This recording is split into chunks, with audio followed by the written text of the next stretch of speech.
Debt is loud. It shouts every time a bill arrives, and it can decide what you do tomorrow without you noticing. This video is about turning that noise into a plan you can actually follow. Step 1. Stop adding new debt. Before you do anything else, promise yourself you will not take on new debt, no cards, no quick loans, no financing for things you can't pay for with cash or savings. The moment you slip here, the whole plan loses its grip. Remind yourself that every new loan is a detour from being debt-free, not a shortcut. Make that commitment visible. Put a note on your fridge or set a reminder on your phone. Tell one friend or family member what you're doing so they can hold you to it. This is not a punishment. It's a boundary that protects your future self. Step 2. Map your money.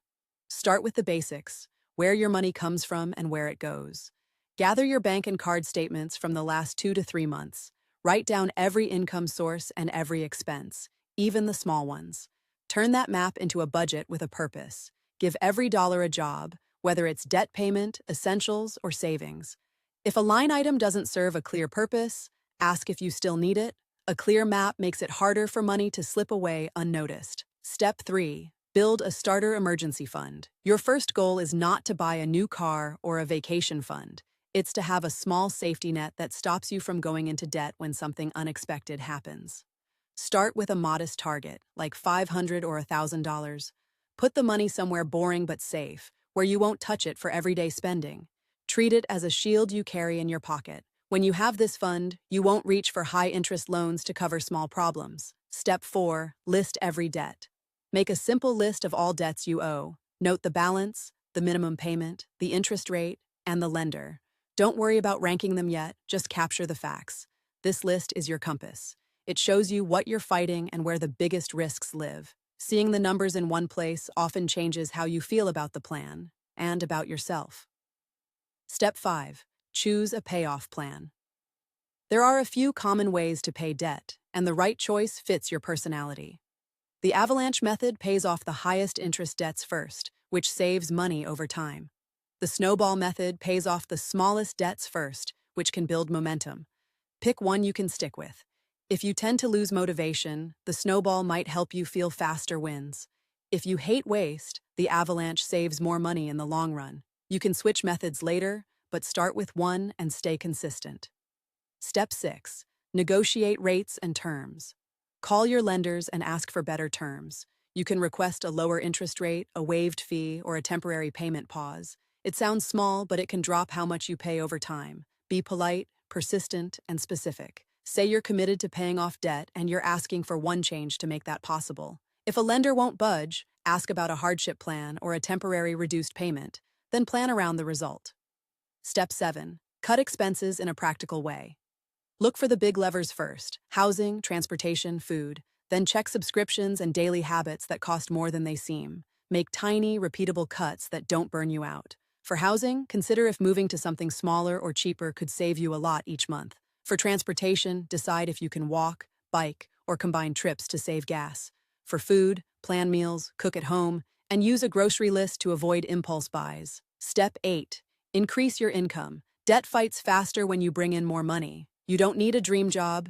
You need a practical plan you can start this month. A side gig, freelancing, or a few hours of overtime can make a real difference. Choose something you can do reliably, not something you hope to love. If you pick up extra shifts, set a rule. Each dollar goes to debt before you touch ordinary spending.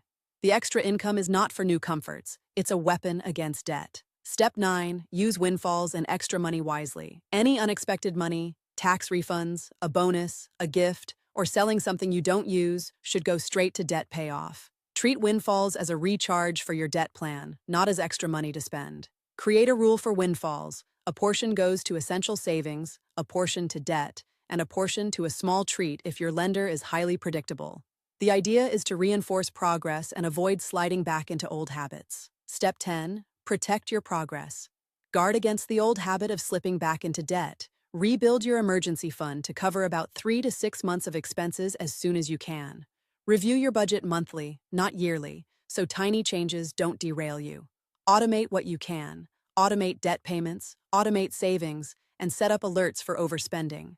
This reduces the chance of human error and keeps you focused on the plan. Keep your future self in mind when you feel tempted to relax.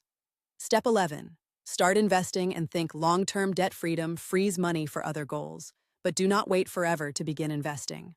Once your high-interest debts are under control, start small investments in a broad, low-cost index fund. The key is consistency over flashiness. Make retirement a habit, not a fantasy. Even small monthly contributions add up over time due to compounding. You're not asking for perfection, you're asking for steady, long-term action. Step 12. Review and adjust. Set a monthly debt sprint that lasts 20 to 30 minutes. Review what you spent, what you paid, and what changed in your income. Adjust the plan if needed, but keep the core rule intact. No new debt while you're working. Keep a simple scorecard of progress. Write down the amount left to pay and the date you expect to be debt-free.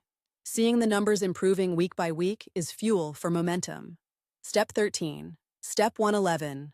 The final mindset. This is the part people overlook. Step 111 isn't a new rule. It's a way of living with debt as a problem you solve, not a burden you carry forever. It's about keeping promises to yourself, even on hard days. Measure yourself not by how little debt you have, but by how consistently you act toward your goals. If you miss a payment, you react, you adjust, you return to the plan. Small, honest habits compound into a life where debt no longer dictates your choices. If you stay curious about money, you'll keep learning and improving. The plan never ends. It evolves as your life changes. You're building more than a debt-free moment. You're rebuilding capacity to create wealth that lasts. Thanks for sticking with me through this step-by-step approach. If you found a new idea or a new angle that feels doable, keep it in motion. If you want more practical tips and real-world checks, hit the like button. Subscribe to see new videos that break down money moves without the fluff. Leave a comment with one step you're starting this week and one step you'll keep for the long haul. Your debt-free future starts with one clear choice today. You can do this, and I'll be here to walk with you. Remember to keep it simple, stay consistent, and treat every small win as progress toward a bigger goal. Like, subscribe and tell me in the comments what you'll tackle first.